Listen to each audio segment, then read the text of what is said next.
अस्सलामु अलैकुम वरहमतुल्लाहि वबरकातुहू। उम्मीद करता हूँ आप सभी हज़रात बख़ैर आफ़ियत होंगे। दोस्तों, कमज़ोरी और वीकनेस जो होती है, एक होती है बदन में, बॉडी में, और एक होती है दिमाग में।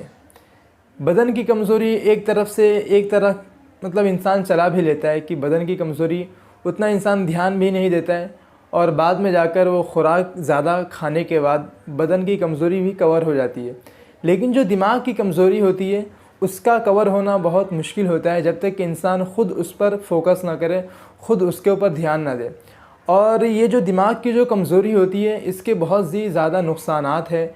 जैसे इंसान बसा औक़ात कोई चीज़ याद किया रहता है वो भूल जाता है, जो याद किया रहता है वो जहन से निकल जाता है, क्या करना है वो भूल जाता है, और उसको भूलने की बीमारी हो जाती है और उसको कोई चीज़ याद नहीं रहती। और यहाँ तक कि स्टूडेंट्स के भी अंदर ये चीज़ें बहुत ही ज़्यादा पाई जाती है कि कोई चीज़ समझ में नहीं आती है, टीचर पढ़ा रहे हैं वो बात समझ में नहीं आ रही है, कोई चीज़ याद करने का है वो उनको याद नहीं हो रहा है, अभी आगे क्या लेसन दिए टीचर वो नहीं याद है। तो बहुत सारी ऐसी शिकायतें रहती हैं भूलने के ताल्लुक़ से, ख़ासकर स्टूडेंट्स के अंदर।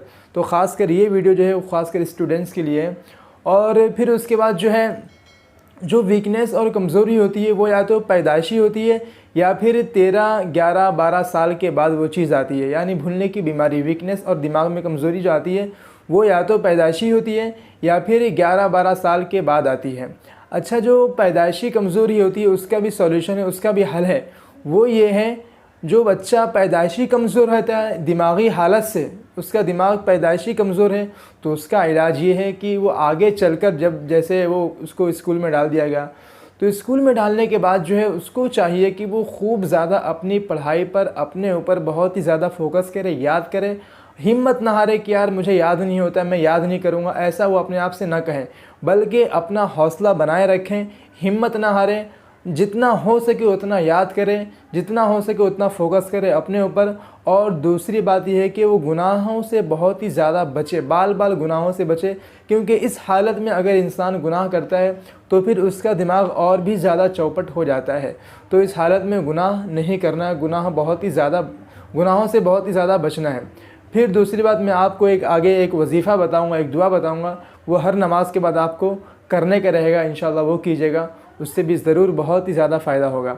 और एक वीकनेस और कमज़ोरी होती है वो 11-12 साल के बाद आती है। बचपन में तो बच्चा बहुत ही ज़्यादा माइंडेड होता है, उसका दिमाग बहुत ही ज़्यादा खुला हुआ रहता है, जो भी एक बात बोल दो वो उसके जहन में बैठ जाता है। लेकिन जैसे ही 11-12 साल की उम्र को पहुंचता है तो उसका दिमाग खाली हो जाता है, उसके अंदर भूलने की बीमारी आ चुकी होती है। क्या पढ़ाएं टीचर वो भूल चुका होता है, क्या याद करना है वो भूल जाता है, और आगे हमको क्या काम करना है वो भूल जाता है, क्या सबक दिए थे वो। यानी इंसान को, स्टूडेंट्स को भूलने की बीमारी 11-12 साल से लग जाती है। तो क्यों लगती है?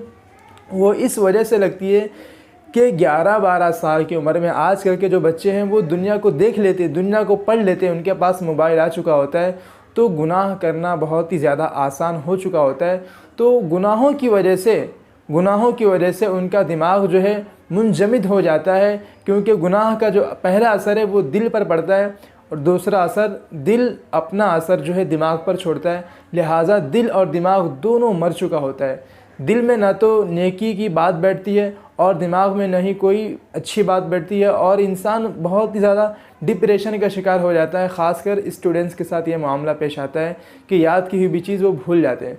तो ऐसा सिर्फ़ और सिर्फ गुनाहों की वजह से होता है, क्योंकि बचपन में तो बहुत ही अच्छा पढ़ता था, लिखता था, लेकिन जैसे ही बड़ा हुआ, 11-12 साल, 13 साल, 14 साल की उम्र को पहुंचा, तो उसको भूलने की बीमारी लग जाती है। तो ऐसे स्टूडेंट्स को, ऐसे इंसान को ये करना है कि सबसे पहले फ़र्स्ट ऑफ़ ऑल गुनाहों से बचना है, गुनाहों से अपने आप को बहुत ही ज़्यादा अवॉइड करें।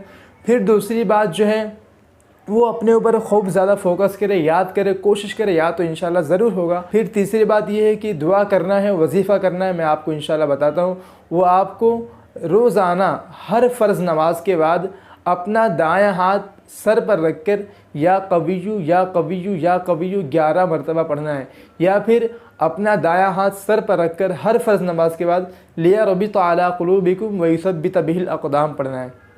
ये दोनों में से आप कोई एक भी पढ़ सकते हैं। इंशाअल्लाह आपका मसला हल हो जाएगा, आपका जो प्रॉब्लम है वो सॉल्व इंशाअल्लाह ज़रूर होगा।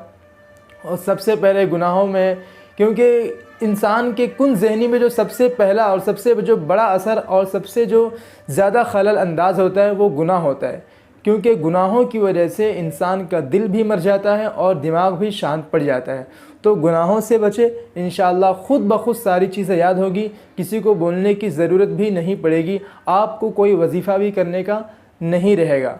तो आप जो है गुनाहों को छोड़ें और नमाज की पाबंदी करें, ख़ास कर तहज्जुद की भी हो सके तो पाबंदी करें और हिम्मत नहीं हारें, गिव अप ना करें।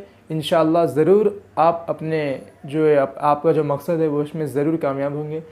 उम्मीद करता हूँ कि आपको वीडियो पसंद आई होगी। मिलते हैं फिर नेक्स्ट वीडियो में एक नई टॉपिक के साथ। जब तक के लिए फ़ी अमानिल्लाह।